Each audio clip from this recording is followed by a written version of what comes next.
Hi everyone, hope you're doing well. So this is kind of a part two, I suppose, to doing the high level options of what you might want to have a look into if you're looking to put money in your pension. As I mentioned before, it is relevant if you're 18, as it would be if you're 30, or 39 is a key age as well. Actually, so it's not financial advice, but if you're looking to kind of supplement your pension, hopefully this will be interesting.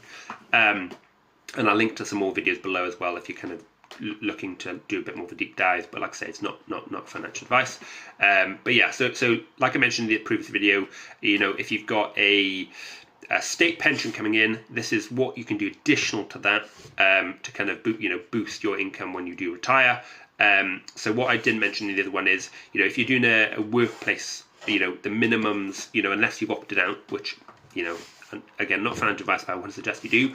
But assuming you're doing the minimums, you're putting in 4%, you're getting a tax boost to make it 5%, your employer's doing 3%, then these are the minimums. You might be getting more, if you're in the public sector, you probably get more, and if you're in certain private jobs, higher end ones, you probably get more as well, but we'll assume that for now. So you get 8%, you can probably get that in your mid 50s, somewhere there. Obviously that could change, but obviously it's an option to be starting to get those access to that in the mid 50s.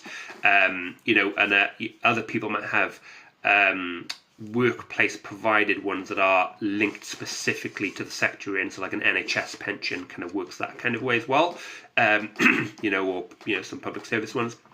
So that's an option, and that's additional to your state pension, but imagine you might be drawing it about 10 years before. So again, if you plan to retire at 55, 56, and you only got the one income stream, you've got to think about that. Do you still need to work part-time, so on. I covered about lifetime ISA as an option, cash ISA as an option, but obviously you're only getting, normal savings rates, but it is better than the normal savings one if you're going to be earning too much on the interest, because normal savings account, you'll start to pay tax on the interest.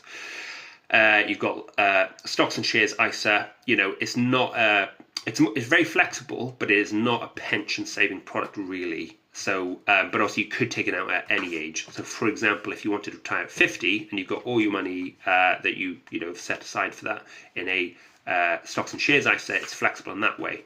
Or you could do something like a self-invested personal pension, and obviously you get the tax relief on what you're putting in, because you put it in post-tax, you basically get the tax back, and this can be particularly good if you're a higher rate income earner, but equally your workplace pensions might be able to help you with that as well. So for example, if you pay 45% tax and you only get 20% back, claim the rest.